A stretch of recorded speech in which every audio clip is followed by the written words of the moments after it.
Hi friends, welcome to my channel. ಇವತ್ತು ನಾನೊಂದು chicken masala ಮಾಡ್ತಾಯಿದ್ದೀನಿ. ಸಿಂಪಲ್ಲಾಗಿ ಚಿಕನ್ ಮಸಾಲ ಹೇಗೆ ಮಾಡೋದು ಅಂತ ನೋಡೋಣ. ಮೊದಲಿಗೆ ನಮ್ಮ ಚಾನಲನ್ನು ಯಾರಾದರೂ ಹೊಸಬ್ರು ನೋಡ್ತಾ ಇದ್ದರೆ ಪ್ಲೀಸ್ ಸಬ್ಸ್ಕ್ರೈಬ್ ಮಾಡ್ಕೊಂಡು ನೋಡಿ, ಹಾಗೆ ಬೆಲ್ಲೈಕನ್ನ ಪ್ರೆಸ್ ಮಾಡಿ. ನಾವು ಹಾಕುವ ಎಲ್ಲ ವಿಡಿಯೋದ ನೋಟಿಫಿಕೇಷನ್ ಕೂಡ ನಿಮಗೆ ಬರುತ್ತೆ.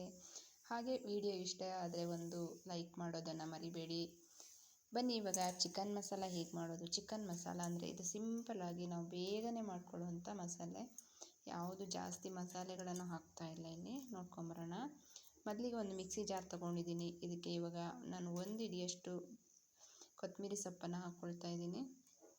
ಹಾಗೆ ನಾನು ಒಂದು 5-6 ಮೆಣಸಿನ್ಕಾಯಿ, ಹಸಿಮೆಣಸಿನ್ಕಾಯಿನ ಕೂಡ ಹಾಕ್ಕೊಳ್ತಾ ಇದ್ದೀನಿ.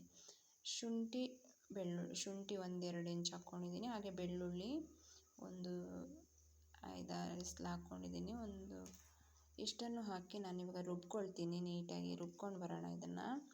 ಮೊದಲಿಗೆ ಈಗ ಒಂದು ಪ್ಯಾನನ್ನು ಒಲೆ ಮೇಲೆ ಇಟ್ಕೊಂಡಿದ್ದೀನಿ. ಅದಕ್ಕೆ ಒಂದು 3 ಸ್ಪೂನು ತುಪ್ಪವನ್ನು ಹಾಕ್ಕೊಳ್ತಾ ಇದ್ದೀನಿ ನಾನು. ಇವಾಗ ತುಪ್ಪ ಬಿಸಿಯಾಗಿದೆ.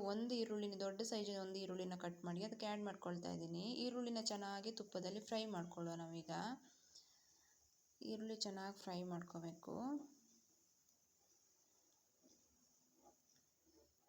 ಇವಾಗ ಈರುಳ್ಳಿ ಫ್ರೈ ಆಗ್ತಾ ಇದೆ. ಇದಕ್ಕೆ ನಾನೀಗ ಮಸಾಲೆಗಳನ್ನು ಆ್ಯಡ್ ಮಾಡ್ಕೊಳ್ತೀನಿ. 1 ಸ್ಪೂನು ಚಿಲ್ಲಿ ಪೌಡ್ರ್ ತೊಗೊಂಡಿದ್ದೀನಿ. ನಿಮ್ಮ ಖಾರಕ್ಕೆ ಅನುಗುಣವಾಗಿ ತೊಗೊಳ್ಳಿ. ನಾನಿಲ್ಲಿ ಹಸಿಮೆಣ್ಸಿನ್ಕಾಯಿನೂ ಹಾಕ್ಕೊಂಡಿದ್ದೀನಲ್ಲ, ಹಾಗಾಗಿ ಅರ್ಧ ಸ್ಪೂನು ಟರ್ಮರಿಕ್ ತೊಗೊಂಡಿದ್ದೀನಿ. ನಿಮಗೆ ಖಾರ ಜಾಸ್ತಿ ಬೇಕಂದರೆ ಖಾರ ತೊಗೊಳ್ಳಿ. 1 ಸ್ಪೂನು ಧನಿಯಾ ಪೌಡ್ರ್ ಹಾಕ್ಕೊಳ್ತಾ ಇದ್ದೀನಿ. ಹಾಗೆ ಒಂದು ಅರ್ಧ ಸ್ಪೂನು ಜೀರಿಗೆ ಪೌಡ್ರ್ ಹಾಕ್ಕೊಳ್ತಾ ಇದ್ದೀನಿ. ಖಾರ ಜಾಸ್ತಿ ಬೇಕಂದರೂ ಖಾರ ಜಾಸ್ತಿ ಹಾಕ್ಕೊಳ್ಳಿ, ಕಡಿಮೆ ಬೇಕಂದರೂ ಕಡಿಮೆ ಹಾಕ್ಕೊಳ್ಳಿ. ಇವಾಗ ಎಲ್ಲ ಮಸಾಲೆಗಳನ್ನು ಈ ತುಪ್ಪದಲ್ಲಿ ಫ್ರೈ ಮಾಡ್ಕೊಳ್ಳುವ. ಮೊದಲಿಗೆ ಚೆನ್ನಾಗಿ ಫ್ರೈ ಆಗಲಿ. ಇದು ಹಸಿ ವಾಸನೆ ಎಲ್ಲ ಹೋಗಬೇಕಲ್ಲ ಮಸಾಲೆದ, ಹಾಗಾಗಿ ಇವಾಗ ನಾವು ತೊಳೆದಿಟ್ಕೊಂಡಿರೋಂಥ ಚಿಕನನ್ನು ಇದಕ್ಕೆ ಆ್ಯಡ್ ಮಾಡ್ಕೊಳ್ಳೋಣ. ಎಲ್ಲವನ್ನು ಇದಕ್ಕೆ ನೀಟಾಗಿ ಆ್ಯಡ್ ಮಾಡಿಕೊಂಡು ಚೆನ್ನಾಗಿ ಮಿಕ್ಸ್ ಮಾಡ್ಕೊಳ್ಬೇಕು. ಇವಾಗ ಮಿಕ್ಸ್ ಮಾಡ್ಕೊಳ್ಳೋಣ. ಇದು ಚೆನ್ನಾಗಿ ಇದರಲ್ಲಿ ಖಾರ ಎಲ್ಲ ಹಾಕಿದ್ದೇವಲ್ಲ, ಇದರಲ್ಲಿ ಚೆನ್ನಾಗಿ ಫ್ರೈ ಆಗಲಿ ಅದು. ಇವಾಗ ಚೆನ್ನಾಗಿ ಫ್ರೈ ಆಗ್ತಾ ಇದೆ.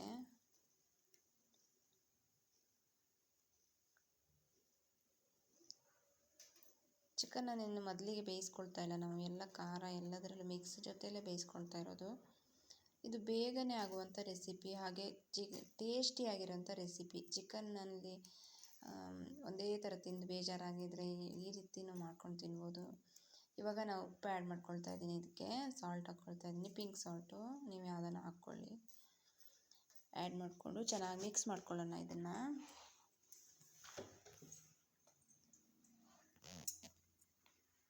ಇವಾಗ ನಾನು ಇದಕ್ಕೆ ರುಬ್ಬಿಟ್ಕೊಂಡಿದ್ದೀನಲ್ಲ, ಆವಾಗ ಮಸಾಲೆ ಹಾಕ್ಕೊಂಡು ರುಬ್ಕೊಂಡಿರೋದನ್ನ ಇದಕ್ಕೆ ಆ್ಯಡ್ ಮಾಡ್ಕೊಳ್ತಾ ಇದ್ದೀನಿ. ಇದನ್ನು ಚೆನ್ನಾಗಿ ಇದಕ್ಕೆ ಮಿಕ್ಸ್ ಮಾಡೋಣ. ಇವಾಗ ಇದಕ್ಕೆ ನೀವು ಪುದೀನ ಸೊಪ್ಪು ಹಾಕ್ಬೋದು. ನಾನು ಪುದೀನ ಹಾಕಿಲ್ಲ ಇಲ್ಲಿ. ಪುದೀನ ಹಾಕಿದ್ರೂ ಚೆನ್ನಾಗಿ ಬರುತ್ತೆ.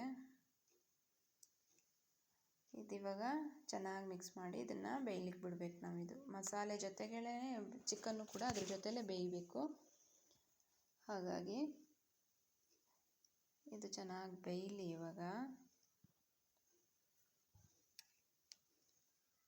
ನೀಟಾಗಿ ಚೆನ್ನಾಗಿ ಬಾಯ್ಲ್ ಆಗ್ತಾ ಇದೆ. ಇದು ನೀವು ಗ್ರೇವಿನಾದರೂ ಮಾಡ್ಕೊಳ್ಳಿ ಅಥವಾ ಡ್ರೈ ಆದರೂ ಮಾಡ್ಕೋಬೋದು. ಟೇಸ್ಟ್ ಮಾತ್ರ ಸಖತ್ತಾಗಿರುತ್ತೆ. ಎಮ್ಮಿ ಚಿಕನ್ ತಿನ್ನೋದಕ್ಕೆ ತುಂಬ, ಈ ಚಳಿಗಾಲದಲ್ಲಂತೂ ಈ ಖಾರ ತಿನ್ನೋದು ತುಂಬ ಖುಷಿ ಆಗುತ್ತಲ್ವ. ಚಳಿ ಟೈಮಲ್ಲಿ ಖಾರ ಏನಾದರೂ ತಿನ್ನಬೇಕು ಅನಿಸುತ್ತೆ. ಇವಾಗ ನಾನು ಅರ್ಧ ಲಿಂಬೆ ಹುಳನ್ನು ಇದಕ್ಕೆ ರಸವನ್ನು ಹಾಕ್ಕೊಳ್ತಾ ಇದ್ದೀನಿ, ಲಿಂಬೆ ರಸ. ಅದನ್ನೆಲ್ಲ ಚೆನ್ನಾಗಿ ನೀಟಾಗಿ ಮಿಕ್ಸ್ ಮಾಡ್ಕೊತೀನಿ.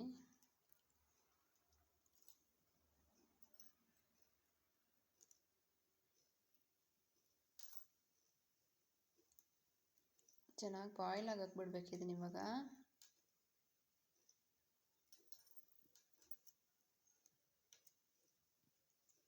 ಇವಾಗ ನಾನೊಂದು 1/4 ಸ್ಪೂನಷ್ಟು ಇದನ್ನು ಗರಂ ಮಸಾಲವನ್ನು ಆ್ಯಡ್ ಮಾಡ್ಕೊಳ್ತಾ ಇದ್ದೀನಿ. ನಾನು ಯಾವುದೇ ರೀತಿ ಚಕ್ಕೆ ಲವಂಗ ಏನೂ ಹಾಕಿರಲಿಲ್ಲ, ಹಾಗಾಗಿ ಗರಂ ಮಸಾಲವನ್ನು ಆ್ಯಡ್ ಮಾಡ್ಕೊಳ್ತಾ ಇದ್ದೀನಿ. ಎಲ್ಲವನ್ನು ಚೆನ್ನಾಗಿ ಮಿಕ್ಸ್ ಮಾಡ್ಕೊಳ್ಳೋಣ. ಇವಾಗ ಒಂದು ತಟ್ಟೆ ಮುಚ್ಚಿಬಿಟ್ಟು ಇದನ್ನು ಬಾಯ್ಲ್ ಆಗಕ್ಕೆ ಬಿಡ್ತೀನಿ ನಾನು. ಮಕ್ಕಳೆಲ್ಲರೂ ಚಿಕನ್ ಸಾಂಬಾರ್ಗಿನ ತಿನ್ನಲ್ಲ ಅಂದರೆ ಈ ರೀತಿ ಮಾಡಿಕೊಟ್ರಂತೂ ಬೇಡ ಅಂದರೂ ತಿಂದುಬಿಡ್ತಾರೆ. ನಾವು ತಿನ್ನಬೇಡ ಅಂದ್ರೂ ಅವ್ರು ತಿಂತಾರೆ, ಅಷ್ಟು ಚೆನ್ನಾಗಿರುತ್ತೆ ಇದು.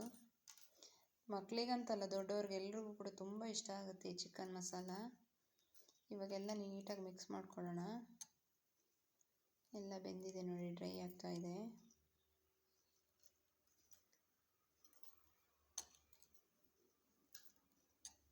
ಇವಾಗ ನಮ್ಮ ಚಿಕನ್ ಮಸಾಲ ರೆಡಿಯಾಗಿದೆ.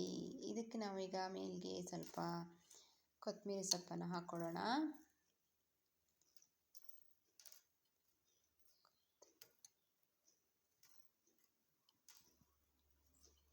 ಎಲ್ಲವನ್ನು ಹಾಕಿ ಚೆನ್ನಾಗಿ ಮಿಕ್ಸ್ ಮಾಡ್ಕೊಂಡ್ಬಿಟ್ರೆ ನಮ್ಮ ಚಿಕನ್ ರೆಡಿ. ಸೂಪರ್ ಸೂಪರ್, ಇವಾಗಲೇ ತಿನ್ನಬೇಕು ಅನಿಸ್ತದೆ, ಎಷ್ಟು ಚೆನ್ನಾಗಿದೆ.